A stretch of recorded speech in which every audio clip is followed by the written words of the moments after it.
ಒಂದು ಕಡೆಯಲ್ಲಿ ವಾಲ್ಮೀಕಿ ನಿಗಮದ ಹಗರಣ, ಮಗದೊಂದು ಕಡೆಯಲ್ಲಿ ಮೂಡಾದ ಹಗರಣ ಆರೋಪ. ಈ ಎರಡು ವಿಚಾರವನ್ನ ಇಟ್ಕೊಂಡು ಇವತ್ತು ಬಿಜೆಪಿ ಪ್ರತಿಭಟನೆಯನ್ನ ನಡೆಸಿತು. ಮುಖ್ಯಮಂತ್ರಿ ಸಿದ್ದರಾಮಯ್ಯ ಅವರ ನಿವಾಸಕ್ಕೆ ಮುತ್ತಿಗೆ ಹಾಕಲಿಕ್ಕೆ 5 ತಂಡಗಳನ್ನಾಗಿ ಮಾಡಿಕೊಂಡು ಪ್ರಯತ್ನವನ್ನ ನಡೆಸಿದ್ರು. ಆದ್ರೆ ಪೊಲೀಸರು ಅವರೆಲ್ಲರನ್ನು ಕೂಡ ತಡೆದು ವಶಕ್ಕೆ ಪಡ್ಕೊಂಡ್ರು. ಠಾಣೆ ಎದುರು ಕೂಡ ಪ್ರತಿಭಟನೆಯನ್ನ ಬಿಜೆಪಿ ನಾಯಕರುಗಳು ನಡೆಸಿದ್ದಾರೆ. ವಾಲ್ಮೀಕಿ ನಿಗಮದ ಹಣವನ್ನ ತಿಂದವ್ರು ಯಾರು, ಸೊ ಇವರ ವಿರುದ್ಧ ಯಾವ ರೀತಿಯಾದಂತಹ ಕ್ರಮವನ್ನ ತೆಗೆದುಕೊಳ್ತೀರಿ ಇತ್ಯಾದಿ ವಿಚಾರಗಳನ್ನ ಪ್ರಸ್ತಾಪಿಸಿ ಪ್ರೊಟೆಸ್ಟ್ ಒಂದು ಕಡೆಯಲ್ಲಿ, ಮೂಡಾ ಹಗರಣದಲ್ಲಿ ಅದರಲ್ಲೂ ಕೂಡ ಮುಖ್ಯಮಂತ್ರಿ ಕುಟುಂಬಕ್ಕೆ ನಿವೇಶನ ಹಂಚಿಕೆ ಆಗಿರೋ ವಿಚಾರಕ್ಕೆ ಸಂಬಂಧಪಟ್ಟ ಹಾಗೆ ಏನ್ ನಡೀತಾ ಇದೆ ಸರ್ಕಾರದಲ್ಲಿ ಅನ್ನೋ ವಿಚಾರವನ್ನು ಇಟ್ಕೊಂಡು ಪ್ರತಿಭಟನೆಯನ್ನ ನಡೆಸಿದ್ರು. ಸಾಲದು ಅಂತ ಸಿಎಂ ಸಿದ್ದರಾಮಯ್ಯ ಅವರ ನಿವಾಸಕ್ಕೆ ಮುತ್ತಿಗೆ ಹಾಕಲಿಕ್ಕೆ ಪ್ರತ್ಯೇಕ 5 ತಂಡಗಳನ್ನಾಗಿ ಮಾಡ್ಕೊಂಡು ಹೋದ್ರು. ಅವರೆಲ್ಲರನ್ನೂ ಕೂಡ ಸದಾಶಿವನಗರ ಸರ್ಕಲ್ನಲ್ಲೇ ಶಿವಾನಂದ ಸರ್ಕಲ್ನಲ್ಲೇ ಪೊಲೀಸರು ವಶಕ್ಕೆ ಪಡೆಯುವಂತಹ ಕೆಲಸವನ್ನು ಕೂಡ ಮಾಡಿದ್ರು. ಈ ಸಂದರ್ಭದಲ್ಲಿ ಸಹಜವಾಗಿ ಬಿಜೆಪಿ ನಾಯಕರು ಆಕ್ರೋಶವನ್ನು ಹೊರಹಾಕಿದರು.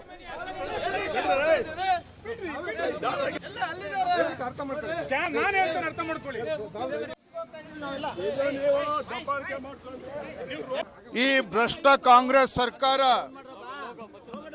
ಈ ಕಾಂಗ್ರೆಸ್ ಪಕ್ಷದ ಮುಖಂಡರು ವಿಧಾನಸಭಾ ಚುನಾವಣೆ ಸಂದರ್ಭದಲ್ಲಿ ಭ್ರಷ್ಟಾಚಾರದ ಆರೋಪಗಳನ್ನು ನಮ್ಮ ಮೇಲೆ ಹೊರಿಸಿ ಭ್ರಷ್ಟಾಚಾರ ರಹಿತ ಆಡಳಿತನ ನೀಡ್ತೇವೆ ಅಂತೇಳಿ ಇವತ್ತು ರಾಜ್ಯದ ಜನರಿಗೆ ಭರವಸೆಯನ್ನು ಕೊಟ್ಟು ಅಧಿಕಾರಕ್ಕೆ ಬಂದಿರತಕ್ಕಂಥ ಕಾಂಗ್ರೆಸ್ ಸರ್ಕಾರ ರಾಜ್ಯದ ಜನರಿಗೆ ಇವತ್ತು ಮೋಸ ಮಾಡಿದ್ದಾರೆ.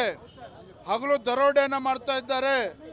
ವಾಲ್ಮೀಕಿ ಅಭಿವೃದ್ಧಿ ನಿಗಮದಲ್ಲಿ ಇವತ್ತು ದಲಿತರಿಗೆ ಮೀಸಲಿಟ್ಟಿರ್ತಕ್ಕಂಥ ಹಣವನ್ನು ಕೊಳ್ಳೆ ಹೊಡೆದು ಲೋಕಸಭಾ ಚುನಾವಣೆಗೆ ಬೇರೆ ಬೇರೆ ರಾಜ್ಯಗಳಿಗೆ ವರ್ಗಾವಣೆ ಆಗಿದೆ ಹಣ. ವಾಲ್ಮೀಕಿ ನಿಗಮದ ಹಣ ಅದು ಚುನಾವಣೆ ಸಂದರ್ಭದಲ್ಲಿ ಬೇರೆ ರಾಜ್ಯಕ್ಕೆ ವರ್ಗಾವಣೆಯಾಗಿದೆ. ಈ ಹಣವನ್ನ ತಿಂದವರು ಯಾರು ಅನ್ನೋದು ಸ್ಪಷ್ಟವಾಗಿ ಗೊತ್ತಾಗಬೇಕು. ಇದರಲ್ಲಿ ಭಾಗಿಯಾಗಿರೋರೆಲ್ಲರನ್ನೂ ಕೂಡ ಯಾಕೆ ಅವ್ರನ್ನ ವಿಚಾರಣೆಗಾಗಿ ನೋಟಿಸ್ ಕೊಡ್ತಿಲ್ಲ, ಅವರುಗಳ ವಿಷಯದಲ್ಲಿ ಯಾಕೆ ಈ ಧೋರಣೆ ಇತ್ಯಾದಿ ವಿಚಾರಗಳನ್ನ ಪ್ರಸ್ತಾಪಿಸಿ ಇವತ್ತು ಪ್ರೊಟೆಸ್ಟ್ ಅನ್ನ ನಡೆಸಿದ್ದಾರೆ.